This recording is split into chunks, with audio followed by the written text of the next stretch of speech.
What's going on, Thunder fans? Welcome back to your weekly episode of the Bring the Thunder podcast. I am here with the Thunder coverage, Jack. Uh, Today we got a few segments we're going to go over. Obviously, we like to get right into it. First, we're just going to grade the Thunder's offseason moves, um, starting with drafting Thomas Sorber. So I'll let you, Jack, grade first. It hasn't changed since draft night, so I got him as an A. Same reasons really, just for what we needed, what we got, good value again with an injury. But we haven't seen him play summer league, so there's nothing has happened to make it go up or down. But I am a big fan of his defensive upside, and yeah, good pick Yeah, there. I'm a fan as well of the upside, offensively and defensively. Showed a little promise shooting the ball, mid range. Obviously, extremely long shot blocker, protects the paint. Could be, you know, the next Hartenstein for us. Hopefully, I think that's the idea. I believe on draft night I had it as like B plus, something like that. I think it's gonna stay there. Like you said, we haven't seen summer league out of him. He didn't play.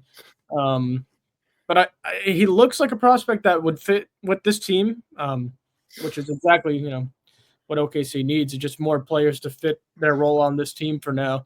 So yeah, I think B plus sounds about right, and I'm looking forward to seeing him soon. The next one is trading Nick Clifford, or the 24th pick, into the future. I think on draft night I gave an A minus, and my reasoning was, what else were we meant to do, right? Like, we had to trade it anyway. But now seeing Nick Clifford play summer league, it's gone down to a B, because some of me is wondering how maybe Nick Clifford might be more of an impact than Jang is right now for us, or how we could turn into a better player. So part of me is thinking, if we just waive Jang and kept Nick Clifford, but still a B. Like, we still got a first round pick in the future, and you can't be too mad at it. But yeah, it was a pretty good pick by the Kings in the end. Yeah, good pick for the Kings. Well, it looks like it's going to be anyway. Draft night I had it as an incomplete grade. I still kind of do. I mean, I can't really grade these until I see, Neek played really good in summer league, but it's got to translate into, regular season and real minutes. So I'm going to keep it incomplete. Again, like you said, not much roster room at all on this team. And I feel like OKC wanted to go with, they went another route for a reason. I think they believe in this guy, and that kind of brings us right into our next grade, drafting Brooks Barnhizer. I'll leave that one to you again. Before I begin, I want to say it's relative to, it's not relative to the other ones. So if Sorber gets an A, Barnhizer isn't relative to Sorber. It's relative to pick, Right. whatever second round pick. So I have him at an A plus, which has gone up since draft night, which I believe was an A. But watching that summer league, I'm just like, this guy's going to be in the league for a long time. He's going to be a good role player. I mean, a second round pick, right? Like, what?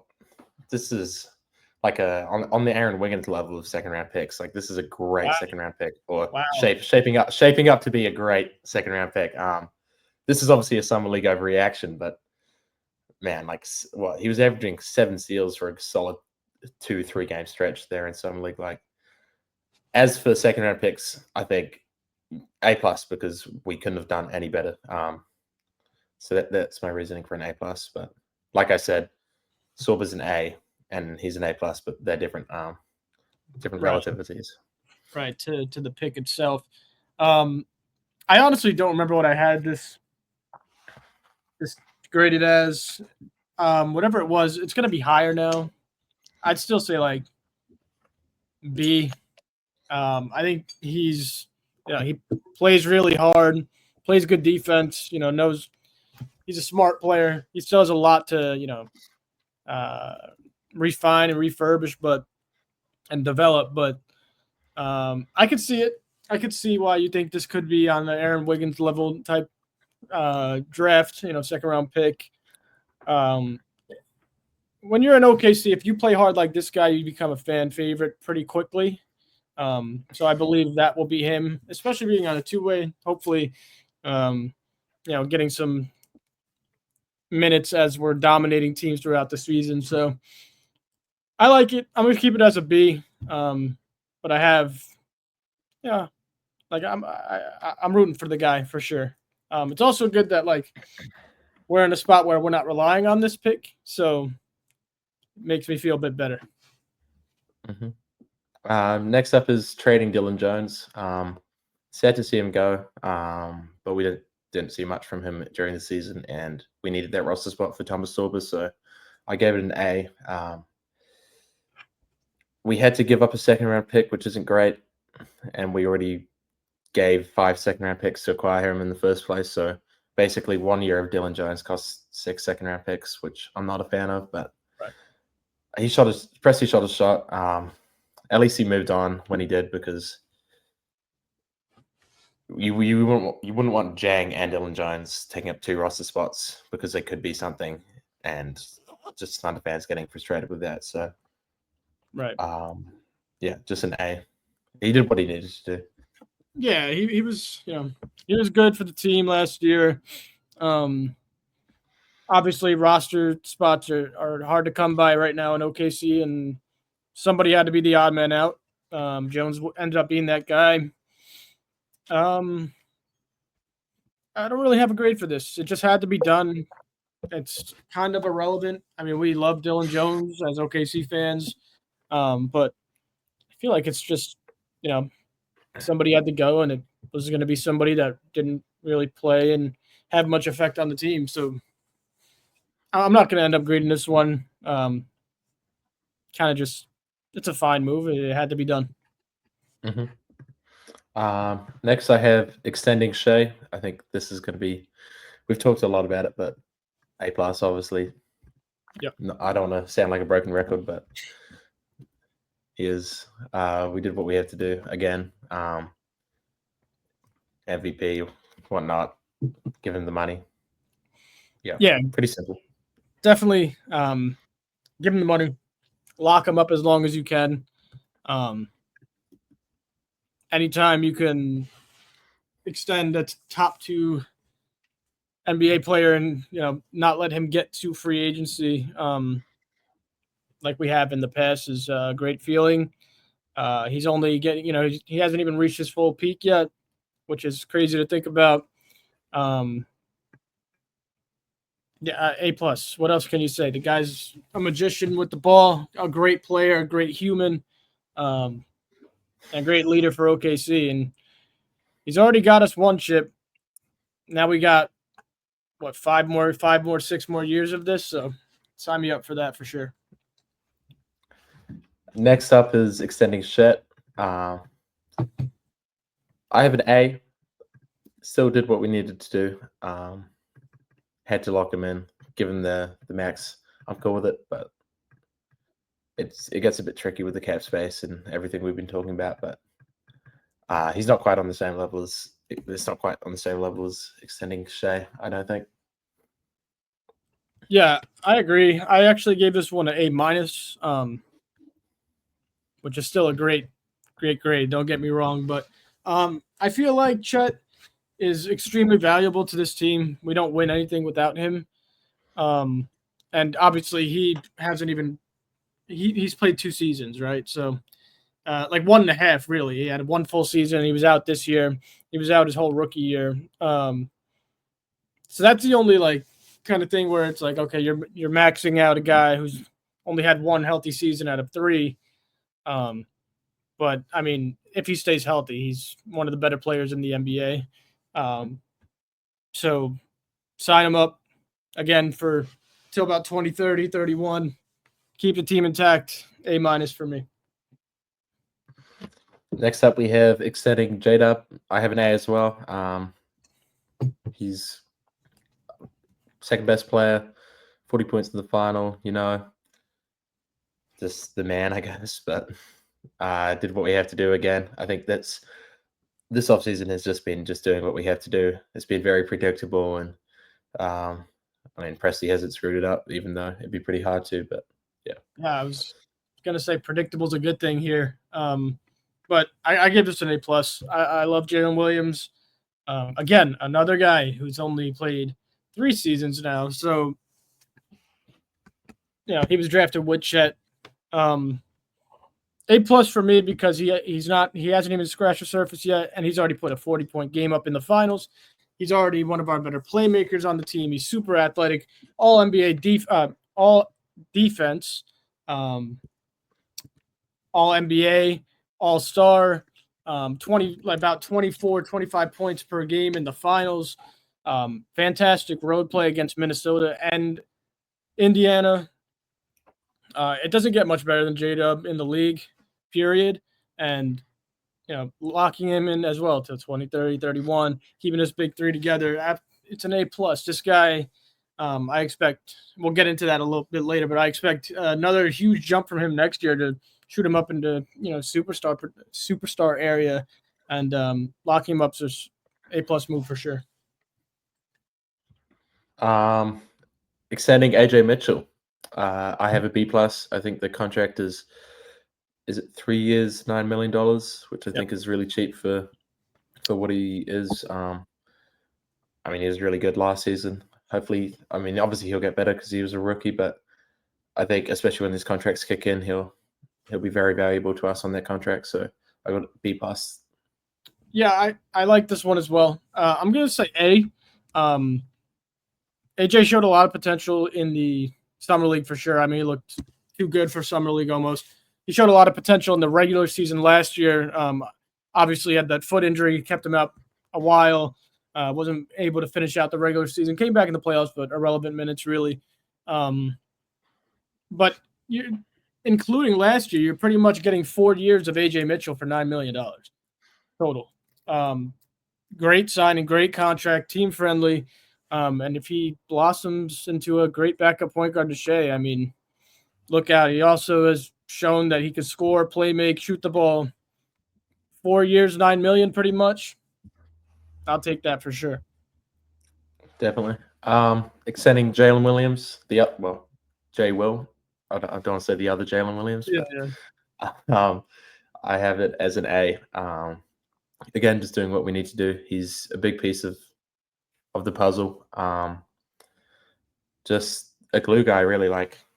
It'd be pretty sad to see him on another team, quite frankly. I don't think I could picture it. So it's really good to see him back, and hopefully he'll stop Jokic again.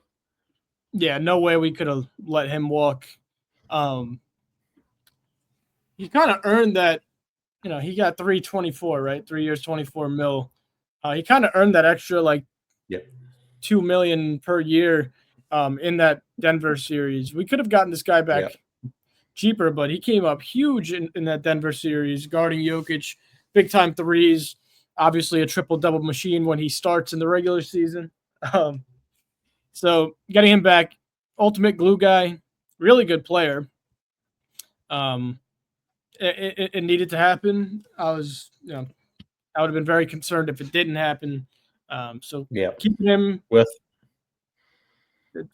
just great. I'll give it worth every penny. Yeah. Next, re-signing Brandon Carlson to his second two-way contract.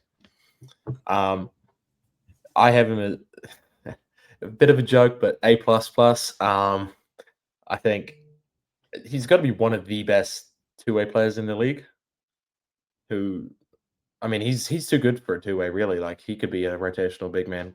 We saw it against the Cavs game, but getting him back, our two-way is stacked at the moment. So incredible job to get him back. Yeah, bring the thunder here. Loves Brandon Carlson, diehards over here.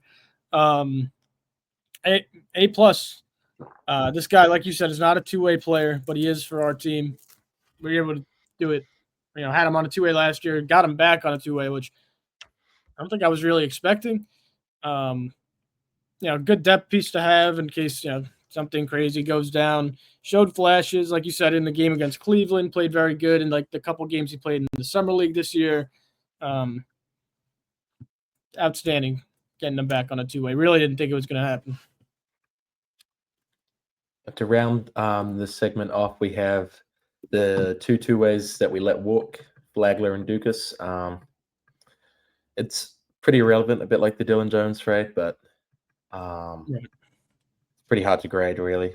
But it's cool to see Dukas going back to Australia, and I think Flagler went to Atlanta for the summer league, so hopefully he can land a two-way spot or a real spot there. But I think I'm just going to go for a combined grade here of B. Not much to it, but it just happened, really. Yeah, again, it's like we don't necessarily need to grade these. There will always be Alex Dukas Day and Adam Flagler Day in OKC, which is great. But I not to crap on these guys, but I think our two ways coming into this year a little bit stronger. Dukas is going back. He's playing. Where's he playing again, Jack? Dukas. Brisbane Bullets. There you go. And Flagler, I mean, he's going to go try to get a two-way in Atlanta or a spot.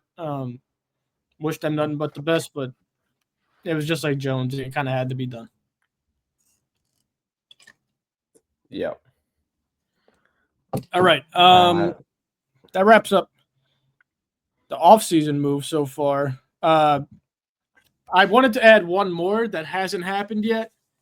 Maybe it will, maybe it won't. I'm not saying it will or it won't, actually, but I just kind of wanted to talk about it. We're seeing all these OG point guards go back to their teams. Dame re-signed back in Portland, leaving Milwaukee after he was away from Milwaukee. We got Chris Paul going back to the Clippers. There's a free agent out there that I think OKC could possibly get on a vet min. What are the odds of Westbrook gets sent back to OKC? I mean, I'm sure everybody would love it. The energy would be insane. He'd be a great mentor for the guards on this team, super young guards. I just think it needs to get done at this point. No excuses here for me. I'm not quite on the same train as you. I mean, watching him last year, I think he still has one or two more seasons of being a rotational competitive player, which I don't think we can provide him at the moment. But I'm all for him coming back and sitting on the bench, retiring as a Thunder, like a bit like Udonis Haslem in his last season. But I'm just not a fan of bringing him back now just because he used to play with us and then take away the minutes from Topic, AJ, who we need to develop. And that's like what we're brought into our young core and building up as a group. And we've invested a lot into these guys. So I wouldn't want to see their minutes just be stripped just for a fun reunion, I guess. Even though it'd be really cool to see him back in OKC, but I don't think if he comes back to OKC, I don't think he'll be in the rotation, and I think it'll be more of just a farewell tour. Yeah, definitely agree. Yeah, definitely agree. We got the young guys to develop. I think he'd be great in helping those young guys develop if he was able to, if he was willing to accept that role of, like almost a player coach, like UD, you said. Mm-hmm. Yeah. But I don't think he's there yet. I think he's still like competitive. Like he had a couple 30-point games last season, if I'm not mistaken. Like he was, or 25+ point games. But yeah, he started the season. He's still competing. Yeah, they had Denver fans, talking. They wanted Russ to start over Jamal Murray in the first half of the year. He was playing fantastic for them. But yeah. Listen, I'll always leave it open. I'm not, that'd be one of the craziest days in OKC history, let me tell you. But we'll see. I saw a report today that, oddly enough, these NBA teams, Ben Simmons, he has to sign somewhere, and that's slowing down Russ from, slowing down Russ's market opening up, which makes no sense to me. But we'll see what happens with him. I always got my eyes on him. Who knows? All right. Next up, we're going to be grading OKC jerseys. Just a select few of mostly the alternate jerseys, but we're going to try to come up with a consensus tier list here. Let's get into it. First up, we have the 2017-18 City Edition. Yeah. What do you think? For me, you guys are watching this transpire live here too. Jack and I really didn't, talk about what we think about these. So we're kind of trying to rate them equally together. I love those. I actually loved the 17-18 jerseys. I think they're A tier. I thought they were great. Yeah, I think it's probably one of the most unique City Edition jerseys we've ever had, where they really try to use elements of the logo, like the spikes coming out of the emblem.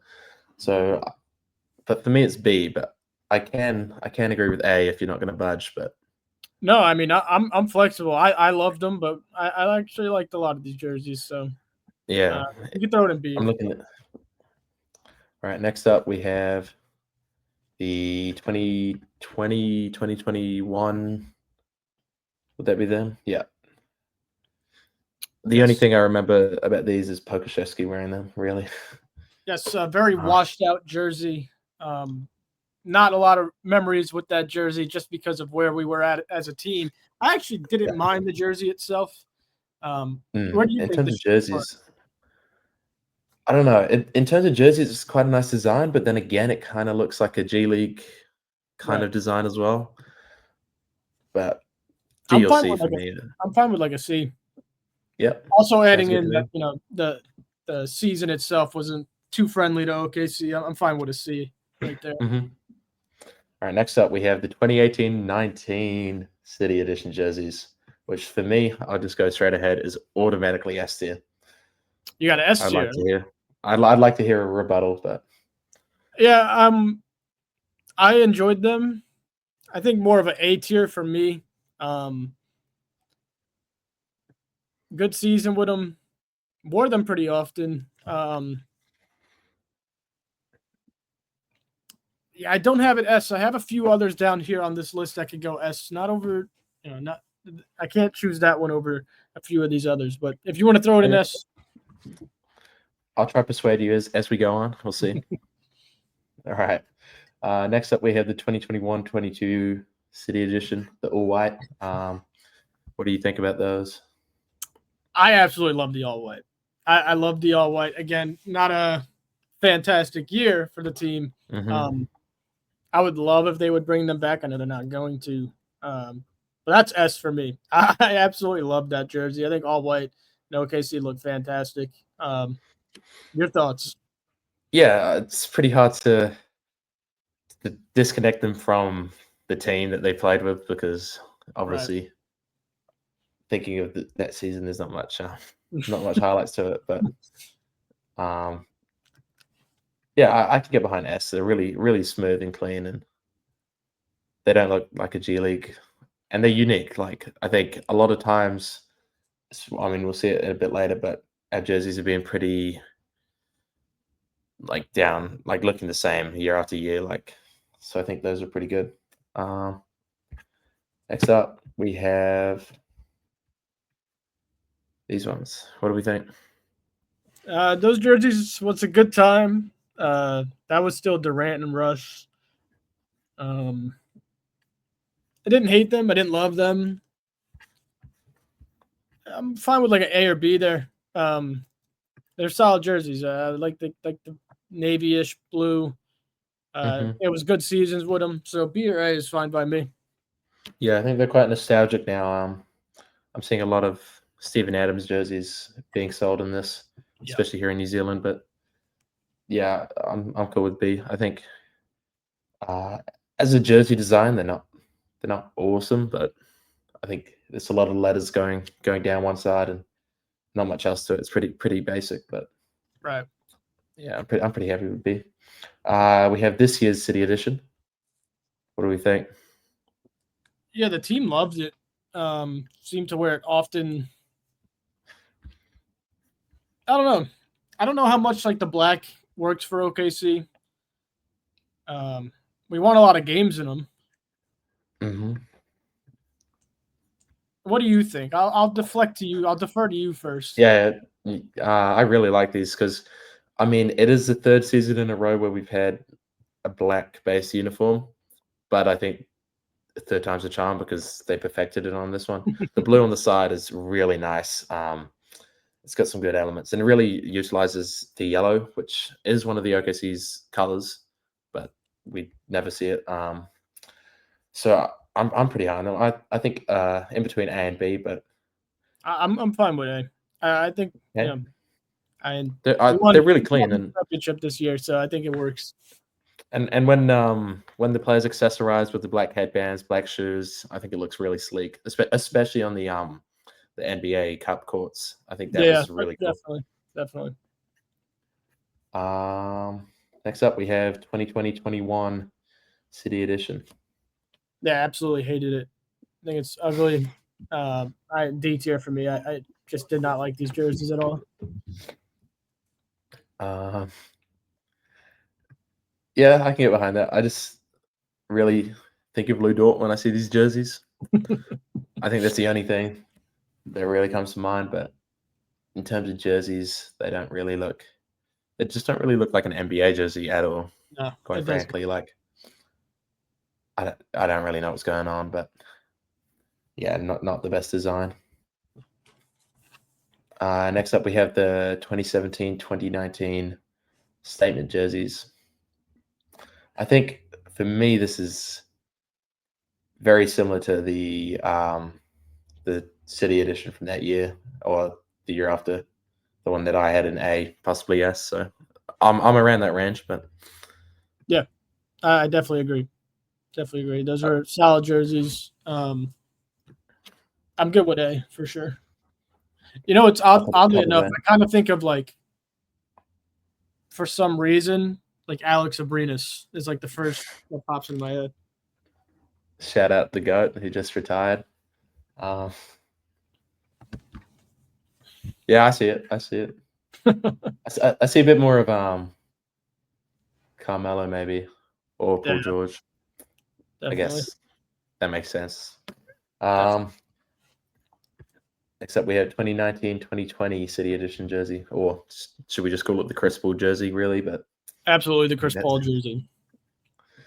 I think it's got to be quite high for me because it's the first time. Like gold is a pretty cool color, although, yeah, I don't know. It's basic but unique. Yeah, I actually liked them when they were on the court. When they originally came out with these, I was like, I don't know. I don't know how high you would like to go. I kind of put it in like a B, or I kind of put it in B. I'd say top of B for me, but what do you think, better or worse than the gray ones? I just loved those gray ones. We'll put it below them. I thought those were fantastic. All right. Next up, we have the 2022-23 City Edition. Looking back at these, I'm actually quite high on them. Like they weren't too bad, really. I think the gray was unique at the time, an interesting touch. But again, not a great time for OKC Thunder basketball, but still a pretty solid jersey in my opinion. Maybe B tier. Yeah, I'm indifferent. B sounds fine. And then last but not least, last season's City Edition, or last season's now, 23-24. I don't know how to feel about these, to be honest. I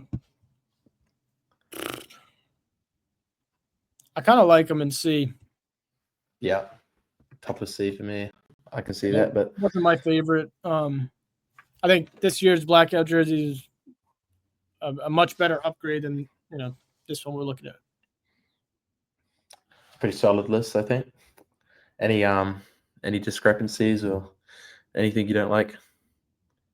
No, I mean, I think it's a good list. I do. I think it's a good list. Yeah, I think we made a pretty solid list. Also, kind of like them with the jerseys, so it's tough. I think hopefully we'll rank some other jerseys in another video in the future. Not just the city one. So look out for that one, for that video. Okay. Next up, we have some over underlines. I'll just pull them up. We have Lou Dort, over or under 42% from three. I believe he shot 41 point something this season. Yeah, he was damn near at 42 this past season. So it's just a 43 question is a of really good progression shooter. or regression. 43 is a really good shooter, like an excellent Mhm. shooter.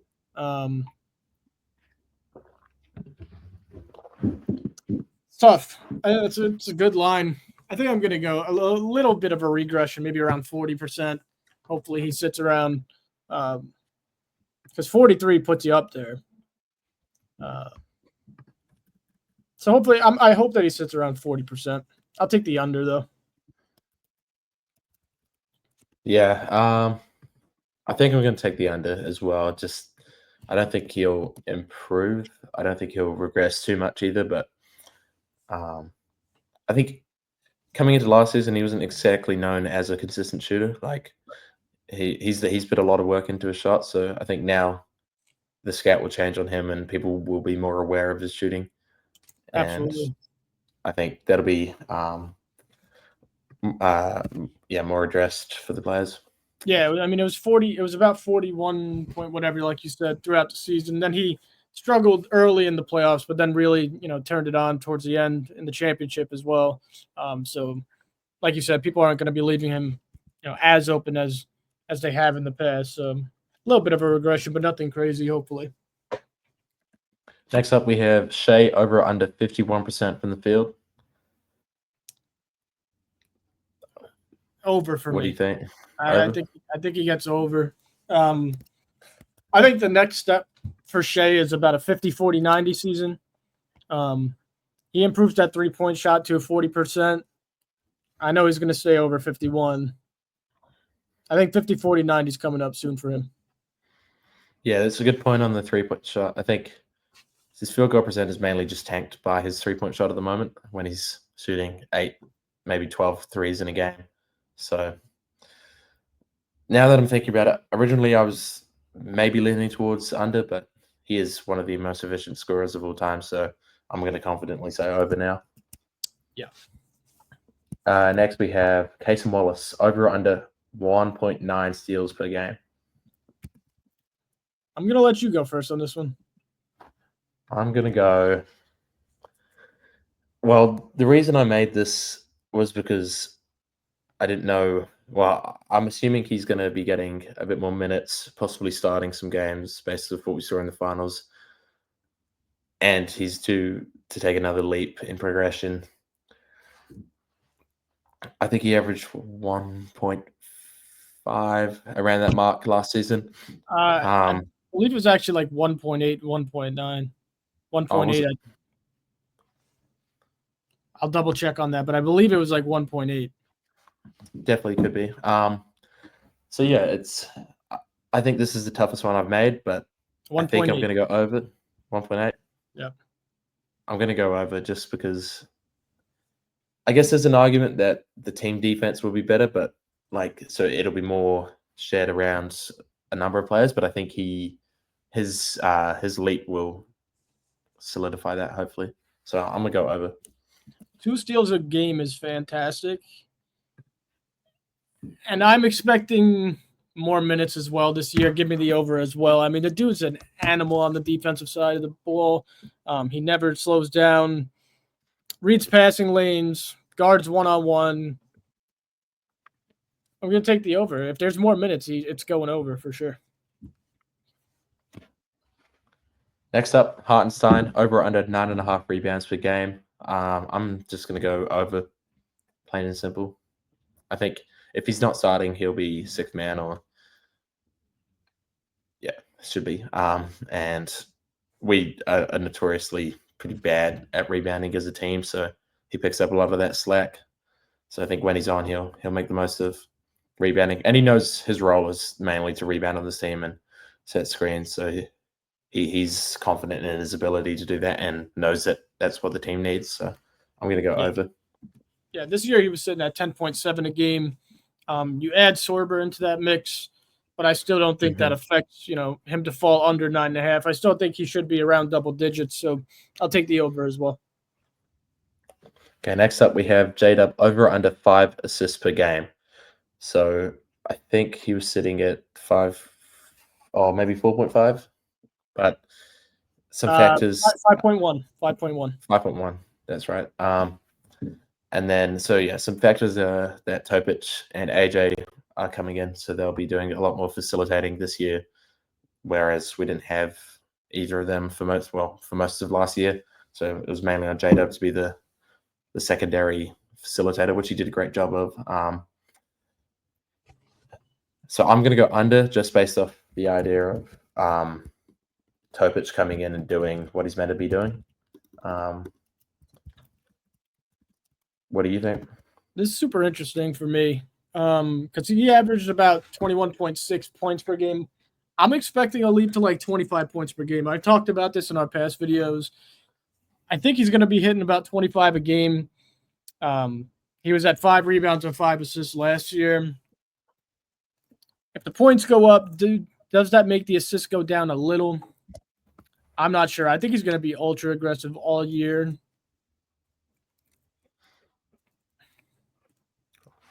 It's a tough one. It's such a good line. Like, I think he's going to sit at – I'm going to call it. I think he sits at 5 this year again. I think I'm just going to say – I'm flat. Taking him. 5. He's going to hit 5. Over, under, yes. Yes. Okay, and the last one, I think we touched on it earlier. Chet Holmgren, over under 41 games played. Yeah, I'm going to pray that it's over. I believe that it's going to be over. I think, the hip injury was a freak accident. Obviously, he went up to contest, fell on his hip. What are you going to do about it? He's going to gain some muscle, gain some strength over the offseason. He's going to continue to get a little bit bigger. His rookie season was fine.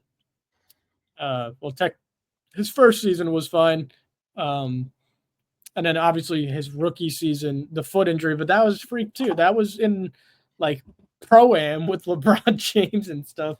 So yeah, I'm expecting a healthy season for Chet, a healthier season. I don't need him to play 82, but anything over like 64 is great for Chet this year.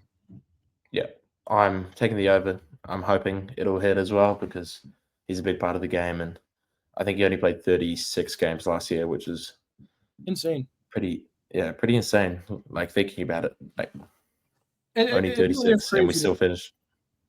Yeah, as we go back, and he only played 36. Around 36 games in the regular season, and OKC still finished with 68 regular season wins. Like, unbelievable. Yeah. What a season we had. Well, that's it for the over-under lines. Moving on. Yeah, I mean, one more guy I'd shout out. I'm not going to spend a whole lot of time on this. Listen. We can flash back to last trade deadlines episode this past season. There's a guy out there, restricted free agent. Brooklyn's only offering him $7 million a year. $7 million. Cam Thomas. We saw the lack of scoring off the bench in the playoffs. It was a real thing. We still won the championship. I know we have guys coming in. Just all I want to say is keep your eye out for that guy. I don't think we're going to sign him, but $7 million, it's not hard to beat. What are your thoughts? Are there any? Yeah, I haven't really considered Cam Thomas at all, but then again, as a Thunder fan, knowing that we've had all 15 roster spots and we're pretty stacked this year, that I haven't really considered many free agents. I think $7 million is just a massive middle finger to him, though, because he's definitely better than that. But obviously, we've seen like Giddey himself, Kuminga, just being screwed over by the restricted free agent as restricted free agents. Hopefully, he'll land somewhere. But I mean, I see where you're coming from with the scoring off the bench, but yeah, I'm not sure if he's the answer for OKC, but I'm sure he will be doing good next season wherever he ends up. Just speculating. Just speculating, just saying like 7 million, like just keep an eye out. Yeah. We could. I can. Yeah, I guess that'll wrap up this episode. Episode 18 now already. We appreciate everybody who's been with us for the journey. Obviously, if you are enjoying our content, hit the subscribe button. We got a lot more stuff coming out. We're going to keep you guys all updated on all off-season moves, even though they seem to be done. But, we'll keep you updated on all NBA off-season moves. And we're gearing up for the season. We got a couple months, but we'll keep up with more content, more tier lists, more snake drafts, everything. So appreciate everybody, and thanks for watching. And Thunder up, baby. Let's go.